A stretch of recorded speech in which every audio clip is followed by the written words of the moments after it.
एक बार की बात है, एक जंगल में एक बुढ़िया दो लड़कियों के साथ रहती थी। उनका नाम था तारा और सारा। दोनों बहुत ही खूबसूरत थी। वह झोपड़ी घने जंगल के बीच थी और पेड़ों से छिपी हुई थी, इसीलिए आज तक कोई और इंसान वहां तक पहुंचा ही नहीं था। बुढ़िया उन लड़कियों से सख्त मेहनत करवाती थी। सूत के गोले काटने को देती थी, जो काटने के बाद सोने के धागे बन जाते थे। एक के बाद दूसरा, फिर तीसरा। इस तरह बुढ़िया उनसे हर वक्त काम लेती रहती थी। जब धागा तैयार हो जाता था तो बुढ़िया उसे एक अलमारी में छुपा कर रख देती थी। वह बुढ़िया हर मौसम में 2 या 3 बार सफर पर जाती थी। जाने से पहले बहुत सारा काम देकर जाती थी और हमेशा रात को ही वापस आती थी, ताकि किसी को यह पता ही न चले कि वह अपने साथ क्या लाई है। इस बार जब वह सफर के लिए निकली तो हर बार की तरह लड़कियों से बोली, किसी भी बाहर के आदमी से बात मत करना। अगर तुमने ऐसा किया तो धागे का रंग हल्का हो जाएगा और मुझे सब पता चल जाएगा। फिर मैं तुम्हें ऐसी सजा दूंगी कि तुम याद रखोगी। तारा और जारा दोनों डर तो गई, लेकिन तारा मन ही मन अविश्वास से यह सोचती रही कि यह सब तो उन्हें डराने के लिए ही बोला जा रहा है। ऐसा कैसे हो सकता है कि किसी से बात करने से धागे की चमक ही फीकी हो जाए। खैर, बुढ़िया उन्हें डराकर अपने काम के लिए निकल गई। इधर एक नौजवान राजकुमार जंगल में शिकार करते हुए अपने साथियों से अलग हो गया और बिल्कुल गुम ही हो गया। रास्ता ढूंढते ढूंढते वह बहुत थक गया। सोचा, पेड़ के नीचे आराम ही कर लूं। जैसे ही लेटा, नींद आ गई। जब आंख खुली तो सूरज डूबने को था। वह फिर एक बार जंगल से बाहर निकलने की कोशिश करने लगा।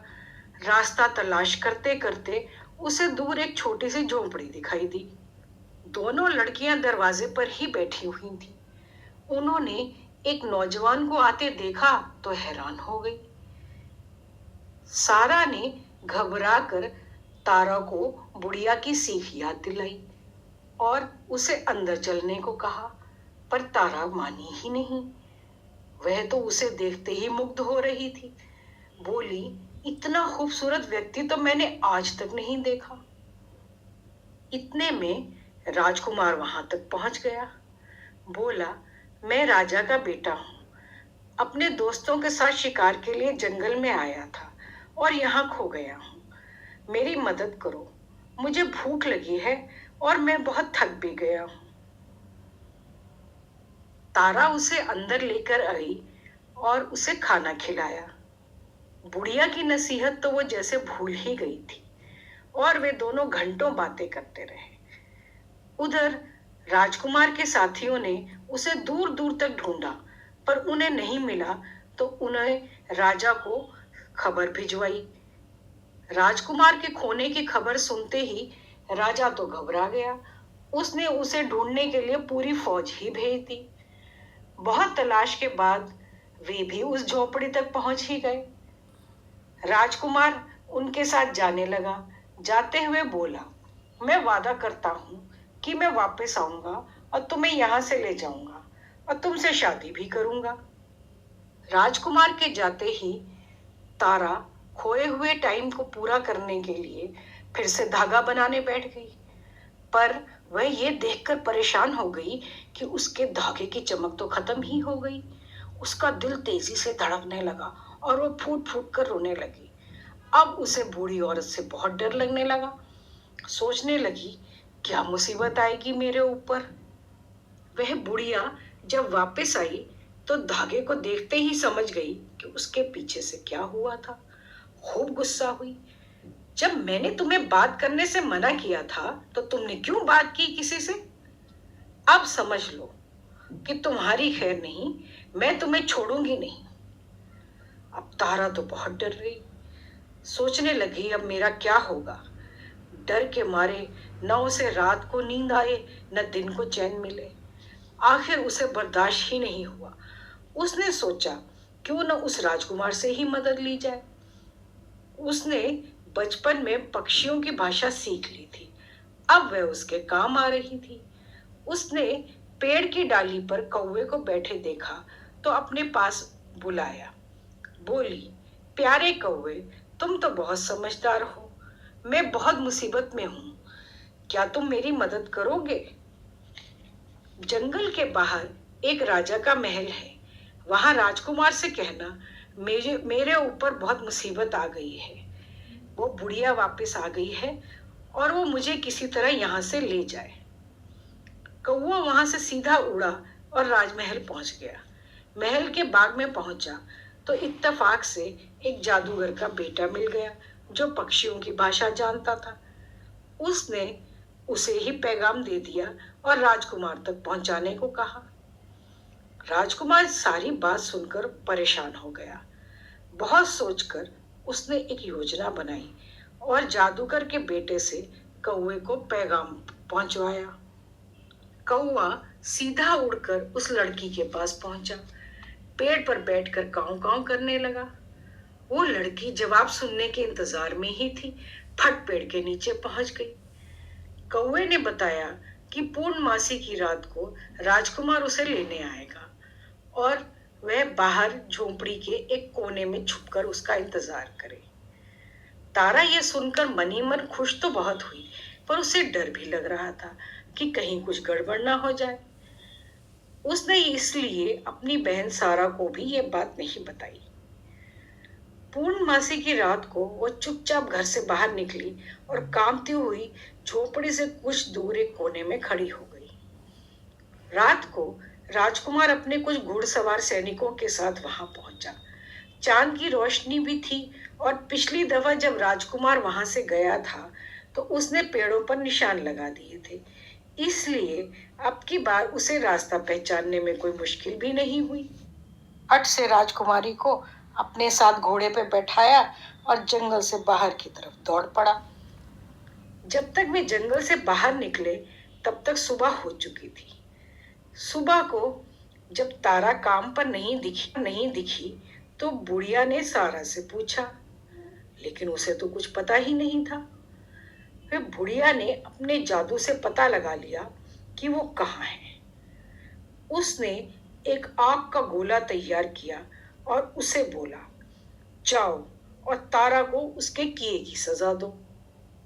इधर चलते चलते राजकुमार और तारा एक गहरी नदी पर से गुजरे। उस पर एक संकरा सा पुल था। वे दोनों जब उस पुल के बीच में पहुंचे तो वो जादुई गोला सामने आ गया। घबराहट में घोड़ा अचानक जोर जोर से उछलने लगा और उसने तारा को नीचे नदी में फेंक दिया। राजकुमार ने पीछे छलांग लगाने की कोशिश तो की, लेकिन उसके आदमियों ने उसे रोक दिया। बहुत कोशिशों के बावजूद वहां तारा का कुछ पता ही नहीं चला। दुखी मन से राजकुमार अपने महल वापस आ गया।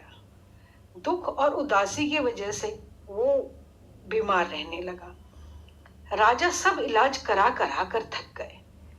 अंत में एक बूढ़ा जादूगर भी राजकुमार का इलाज करने पहुंचा। कहानी सुनते ही सारा माजरा समझ गया। बोला कि तुम वापस उसी नदी के किनारे जाओ और वहीं पे तुम्हें तुम्हारा इलाज मिलेगा। राजकुमार सुनते ही घोड़े पे सवार हुआ और वही नदी के किनारे पहुंच गया। नदी के किनारे पुरानी यादें ताजा हो गई और वो तारा को याद कर कर के रोने लगा। तभी उसे एक सुरीली आवाज सुनाई दी। चारों तरफ देखा पर कुछ दिखाई ही नहीं दिया। नदी में एक बहुत सुंदर कमल का फूल खिला हुआ था। उसे ऐसे लगा मानो इसी में से ही आवाज आ रही हो। हैरान परेशान राजकुमार को तो कुछ समझ में आ ही नहीं रहा था। गुत्थी कुछ सुलझ ही नहीं रही थी। अचानक उसे सारा का ख्याल आया। सोचा उसी से सारी बात सुनाऊं, शायद कोई रास्ता ही पता हो उसे। सीधा घोड़ा दौड़ाता हुआ वहीं जंगल की झोपड़ी की ओर चल दिया। इत्तेफाक से बुढ़िया वहां नहीं थी। उसने सारा को पूरा किस्सा सुनाया। सारा ने बताया कि बुढ़िया के जादू की वजह से ही ये सब हुआ।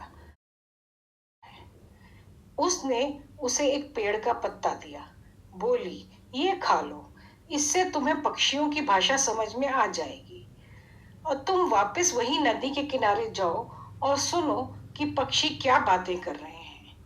तुम्हें जरूर कोई ना कोई रास्ता मिलेगा। राजकुमार जाने को तैयार हुआ तो सारा बोली, तारा मिल जाए तो मुझे भी यहाँ से छुटकारा दिला देना। राजकुमार ने वादा किया और वापस नदी की ओर चल दिया। वहां एक पेड़ के नीचे बैठ गया। उसे अब पक्षियों की बोली समझ में आ रही थी।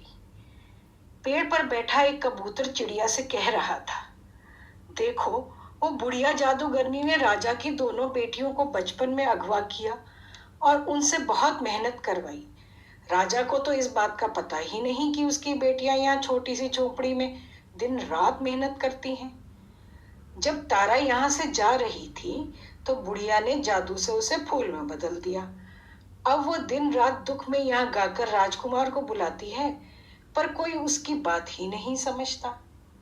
राजकुमार को यह पता ही नहीं कि अगर वह इस कमल के फूल को तोड़कर जादूगर के पास ले जाए तो वो उसे वापस लड़की बना देगा और इस तरह तारा बच जाएगी।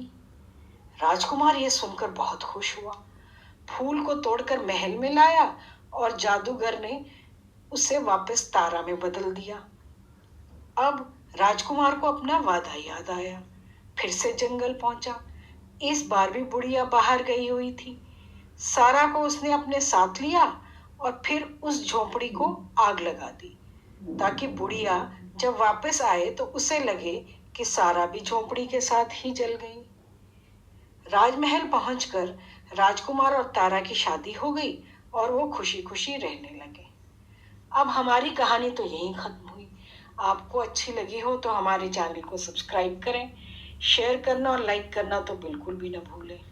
धन्यवाद।